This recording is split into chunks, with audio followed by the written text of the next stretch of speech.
Saudações vascaínas, um grande abraço para todos vocês. Bruno do canal Giro Vascaíno para mais um vídeo aqui no canal, e esse vídeo vai ser dedicado a esse pós-jogo que, inclusive, mais uma vez, como está escrito aí na capa, mais uma arbitragem caseira, mais falhas individuais e principalmente o sistema chamado futebol brasileiro comandado pela Rede Globo, e o bucha da vez é sempre o Vasco. Mais uma vez o Vasco conseguiu sair na frente com a qualidade do Coutinho, mas com falhas individuais de jogadores que já havíamos falado há muito tempo que não deveriam nem vestir a camisa do Vasco. A janela agressiva do Marcelo Santana, diretor incompetente que veio da 4ª divisão do América de Natal, hoje comanda essa pasta, e foi palavras dele na apresentação de Souza e Alex Teixeira. A gente vai falar muito sobre a questão desse vídeo. Peço a vocês que compartilhem, que deixem o seu like, que se inscrevam no nosso canal e principalmente deixem o seu comentário a respeito de tudo que a gente vai falar aqui dentro desse vídeo. Foi um resultado que vamos esperar, eu acho que foi de bom tamanho para o Vasco. Como assim, Bruno, de bom tamanho uma derrota? Poderia ser pior. Se o Galo não tivesse tirado o pé, poderia ser 2, 3, 4, 5 e lá vai fumaça.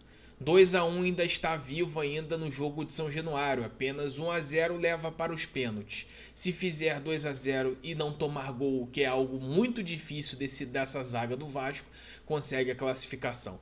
Mas antes disso, antes de a gente falar de campo e bola, a gente tem que falar mais uma vez que já era combinado a questão hoje da arbitragem caseirice que foi do Flávio Rodrigues de Souza, aplicando simplesmente 2 cartões amarelos só para jogadores do Vasco, e para jogadores do Atlético Mineiro sequer ele apitou cartão amarelo. Teve 2 chegadas fortes de contra-ataque de jogadores em cima do Coutinho e ele não aplicou. No lance do Cocão, onde que ele recebeu o cartão amarelo, o Coutinho havia recebido falta primeiro e ele simplesmente passou a não enxergar, ficou cego naquela altura do campeonato. Em várias oportunidades, os jogadores do Atlético marcando e cercando os jogadores do Vasco, e ele simplesmente não aplicando o cartão amarelo, não falando nada, nem falando grosso, para você ver que a partir do momento que o Vasco entrou no STJD para tentar anular esse jogo da volta, simplesmente aconteceu isso aí. Aconteceu isso que todo mundo já se imaginava, a vergonha que é o futebol brasileiro, e principalmente a vergonha que hoje nós não temos representatividade em ser o presidente do associativo que controla a Vasco SAF. Mas antes da gente falar também sobre isso, vamos falar uma coisa. O Léo Pelé falhou? Falhou. Mas ele falhou hoje? Não, ele falhou desde sempre, desde quando ele se tornou jogador de futebol. A partir do momento que ele se tornou jogador de futebol, ele vem falhando na vida como profissional. E todo mundo que acompanha o nosso canal sabia disso, porque a gente havia martelando inúmeras vezes, sendo até ríspido em falar e em criticar a respeito sobre isso, e recebemos muitas críticas por criticar a própria diretoria, que não teve a capacidade de 2 meses não conseguir contratar um zagueiro pelo lado esquerdo. Agora colocar tudo na bunda do Léo é mole. Por que não criticam o Pedro Paulo, o Pedrinho? Por que não criticam o Felipe? Por que não criticam o Marcelo Santana? Teve 2 meses para contratar um zagueiro. Não vem com esse papo de que não tem dinheiro, que isso é conversa fiada. 2 meses para contratar um zagueiro e sequer contrataram.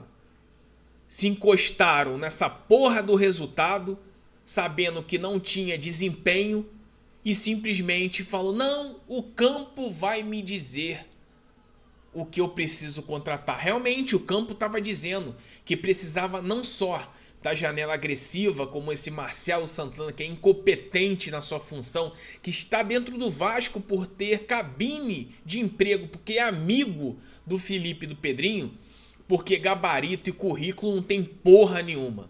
Essa é a realidade. E hoje você vê Maicon lento, Léo Pelé falhando à torta e direita, por isso que o apelido é de marca fofo, porque não marca ninguém, não marca nem a alma dele, quem dirá o atacante adversário. Você vê o Lucas Piton muito mal.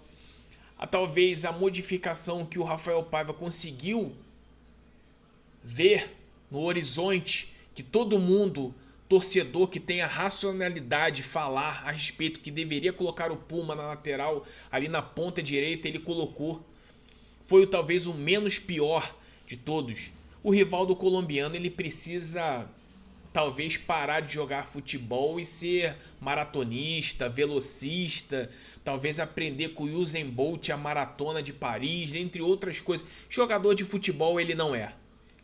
E o Verratti, isolado, não recebe bola, fica que nem um cara lá na frente, parece um cara ilhado, naquele programa lá que você está lá no deserto do Saara, você está em busca de água e você não encontra essa água. E o único que pensa, que tem o controle do jogo, que quer jogar, que quer fazer algo, não consegue porque tem um time, tem companheiros limitados ao seu lado, que é Philippe Coutinho. E aí, mais uma vez, quando a gente martela na diretoria, quando a gente martela isso, a boa parte da torcida fala que a gente não somos vascaínos porque a gente está criticando o que deveria ser o certo. Eu não torci para o Vasco para ver um time sendo covarde a partir do momento que faz 1-0 e joga de forma retranqueira como se fosse um time pequeno. Tomar 2 gols no primeiro tempo, sendo todos de bola aérea. Eu não admito o cara ganhar 400 e 500 mil por mês e não fazer absolutamente nada dentro dos treinamentos. Aí eu pergunto a você, vascaíno, que está ouvindo esse vídeo, será que realmente esses jogadores treinam no dia a dia? Porque o que acontece de melhora de um jogo para o outro? Absolutamente nada. Não muda absolutamente nada em relação a isso. Então, mais uma vez, o resultado foi excelente para o Vasco, porque 2-1 poderia ter sido pior, pela atuação fraca a partir dos 30 minutos do primeiro tempo em diante, onde o Vasco abdicou de jogar, não conseguiu ter o controle da bola e principalmente deixou o Atlético Mineiro desfilar no seu gramado, no seu estádio, para virar a partida. E se fosse o Atlético, pensaria muito bem, porque teve a grande chance de matar o jogo do confronto contra o Vasco.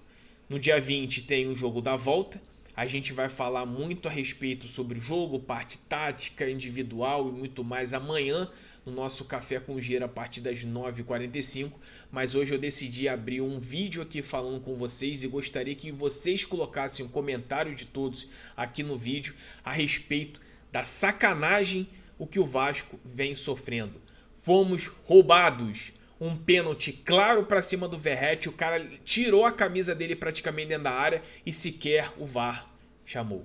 Mas sabe por que isso? Porque é o sistema sujo, lixo do futebol brasileiro, que é comandado pela rede esgoto de televisão, que é a Rede Globo. Por isso que essa merda hoje é do futebol brasileiro. Um grande abraço para todos vocês. Deixem o seu like, se inscrevam no nosso canal, compartilhe, divulgue esse vídeo para mais e mais vascaínos e deixe a sua indignação aqui no nosso comentário. Amanhã estaremos juntos para a gente falar muito a respeito desse jogo. Deixe a sua indignação, porque eu quero ouvir você sobre toda a sacanagem, sobre essa patifaria que o fantoche da CBF fez a mandos da rede esgoto de televisão.